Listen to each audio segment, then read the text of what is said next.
দেখুন, ২০৩০ সালের বিশ্বকাপে এশিয়া থেকে সরাসরি সুযোগ পাবে মাত্র ৮টা দেশ। আর বাংলাদেশ এখন ফিফা র্যাঙ্কিংয়ে কোথায় আছে জানেন? ১৮৩ নম্বরে।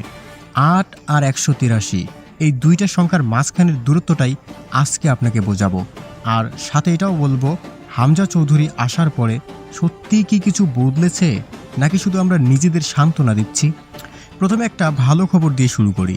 ২০২৬ সালের জানুয়ারিতে বাংলাদেশ ফিফা র্যাঙ্কিংয়ে উঠে এসেছে ১৮৩ নম্বরে।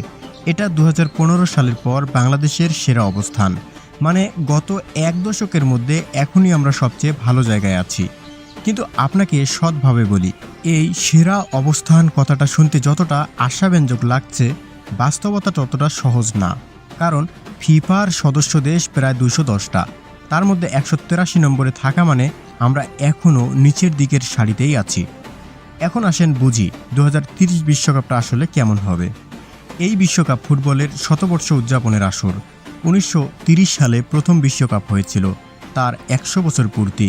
তাই এবার ৩টা মহাদেশ জুড়ে ৬টা দেশ যৌথভাবে আয়োজন করবে: Spain, Portugal, Morocco, Uruguay, Argentina আর প্যারাগুয়ে। আর এখানেই একটা বড় ব্যাপার আছে। এই ৬টা দেশ আয়োজক হওয়ার কারণে বাছাই পর্ব ছাড়াই সরাসরি মূল আসরে জায়গা পেয়ে গেছে। কোনো ম্যাচ খেলতে হবে না, কোনো বাছাই পর্ব পার হতে হবে না, শুধু আয়োজক হওয়ার কারণেই টিকিট পাকা। বিশ্বকাপ এখন ৪৮ দলের ফরম্যাটেই থাকছে। ফিফা ৬৪ দলের একটা প্রস্তাব নিয়ে আলোচনা শুরু করেছে ঠিকই, কিন্তু সেটা এখনও চূড়ান্ত সিদ্ধান্ত না। তাই আমরা ৪৮ দলের হিসাবেই এগোই। ৪৮ দলের এই বিশ্বকাপে এশিয়া মহাদেশ মানে এএফসি পায় সরাসরি ৮টি সিট।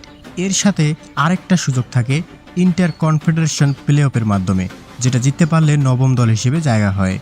এখন প্রশ্ন হলো, এই ৮টা সিটের জন্য প্রতিদ্বন্দ্বী কারা? জাপান, ইরান, দক্ষিণ কোরিয়া, সৌদি আরব, অস্ট্রেলিয়া, ইরাক, উজবেকিস্তান, কাতার, কুয়েত, জর্ডান। এশিয়ার এই দলগুলো বছরের পর বছর ধরে বিশ্বকাপ বা তার কাছাকাছি পর্যন্ত যাওয়ার অভিজ্ঞতা নিয়ে বসে আছে। বাংলাদেশকে এদের সাথে লড়ে ৮টা সিটের একটা দখল করতে হবে। এখন একটু দেখে নেই বাছাই পর্বটা আসলে কেমন হয়। প্রথম ধাপ, র্যাঙ্কিংয়ের নিচের সারির দলগুলো একে অপরের সাথে হোম আর অ্যাওয়ে ম্যাচ খেলে। বাংলাদেশ এই ধাপেই খেলে, যেমন মালদ্বীপের বিপক্ষে খেলেছিল। দ্বিতীয় ধাপ, গ্রুপ পর্ব।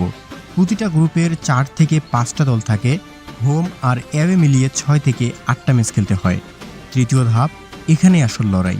এশিয়ার সেরা দলগুলো একটা চূড়ান্ত গ্রুপ পর্বে মুখোমুখি হয়, আর এই ধাপ থেকেই সরাসরি বিশ্বকাপের সিটগুলো নির্ধারিত হয়। চতুর্থ ধাপ, যারা তৃতীয় ধাপেও সরাসরি জায়গা পায়নি, তাদের জন্য শেষ একটা সুযোগ থাকে প্লে অফের মাধ্যমে। বাংলাদেশ আজ পর্যন্ত কখনো দ্বিতীয় ধাপ পার হয়ে তৃতীয় ধাপে পৌঁছাতে পারেনি। এই কথাটা মাথায় রাখলে বুঝবেন ৮ নম্বর সিটটা কতটা দূরে। এখন আসেন সবচেয়ে গুরুত্বপূর্ণ প্রশ্নে। হামজা চৌধুরী আসার পর কি সত্যি কিছু বদলেছে? ২০২৫ সালের মার্চে হামজার অভিষেক হয় ভারতের বিপক্ষে। তারপর থেকে ২০২৫ সালে জাতীয় দল মোট ৮টা ম্যাচ খেলেছে, তার মধ্যে জিতেছে মাত্র ২টা। এশিয়ান কাপের বাছাই পর্বে বাংলাদেশ যোগ্যতা অর্জন করতে পারেনি, যেটা অনেকটা প্রত্যাশিতই ছিল। সিঙ্গাপুর আর হংকংয়ের বিপক্ষে লড়াই করেও অল্প ব্যবধানে হেরেছে দল। তাহলে কি হামজা এসে কোনো লাভ হয়নি? এই প্রশ্নের উত্তরে একটা ঘটনা বলি। ২০২৫ সালের ১৮ নভেম্বর ঢাকায় বাংলাদেশ ভারতকে ১-০ গোলে হারায়। ২২ বছরের খরা কাটে সেদিন। এই জয়টা পরিসংখ্যানের বাইরে গিয়েও অনেক কিছু বলে। বাংলাদেশ এখন এমন দলগুলোর বিপক্ষে জিততে পারে যাদের বিপক্ষে আগে জেতার কথা কল্পনাও করা যেত না। তাহলে সৎ উত্তরটা কি? হামজা একা বাংলাদেশকে বিশ্বকাপে নিয়ে যেতে পারবেন না, কিন্তু তার আসার পর দলের মধ্যে একটা আত্মবিশ্বাস তৈরি হয়েছে, যেটা আগে ছিল না। এখন প্রশ্ন হলো, শুধু একজন বা দুইজন প্রবাসী খেলোয়াড় দিয়ে কি এই ব্যবধান কমানো সম্ভব? উত্তরটা না, কারণ সমস্যাটা মাঠের একাদশে না, সমস্যাটা কাঠামোতে।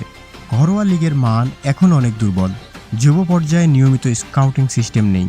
জেলা পর্যায়ে ফুটবল একাডেমি গড়ে তোলার কাজ যতটা হওয়া দরকার ছিল ততটা হয়নি। একজন জাতীয় দলের খেলোয়াড় তৈরি হওয়ার আগে তাকে যে পাইপলাইনের মধ্য দিয়ে যেতে হয়, স্কুল ফুটবল, জেলা ফুটবল, বয়সভিত্তিক জাতীয় দল, এই পুরো কাঠামোই এখনও দুর্বল। জাপান বা দক্ষিণ কোরিয়া যেখানে পৌঁছেছে, সেটা ১ বা ২জন তারকা খেলোয়াড় দিয়ে হয়নি, সেটা হয়েছে দশকের পর দশক ধরে কাঠামোগত বিনিয়োগের ফলে। তাহলে আসল প্রশ্নের উত্তর কি? 2030 বিশ্বকাপে বাংলাদেশ কি সরাসরি সুযোগ পাবে? সত্যি কথা বলতে বাস্তবতা বলছে না। 183 নম্বর থেকে 8টা সেটের মধ্যে ঢোকা, যেখানে জাপান, ইরান, কোরিয়ার মতো দলগুলো প্রতিদ্বন্দ্বী, সেটা এই মুহূর্তে প্রায় অসম্ভব একটা লক্ষ্য। কিন্তু এখানেই গল্পটা শেষ না। প্রশ্নটা যদি হয় আমরা কি আজ পারবো, উত্তরটা না। কিন্তু প্রশ্নটা যদি হয় আমরা কি সঠিক পথে আছি, উত্তরটা একটু জটিল। ভারতকে হারানো, র্যাঙ্কিংয়ে 1 দশকের সেরা অবস্থানে পৌঁছানো, হামজার মতো খেলোয়াড় আসার পথ তৈরি হওয়া, এগুলো ছোট পদক্ষেপ, কিন্তু পদক্ষেপ তো। আসল প্রশ্নটা তাই 2030 না, 2034 বা 38ও না। আসল প্রশ্নটা হলো আজকে আমরা যে ভিত্তিটা তৈরি করছি সেটা কি আগামী প্রজন্মের জন্য যথেষ্ট মজবুত হবে? উত্তরটা আমাদের হাতেই।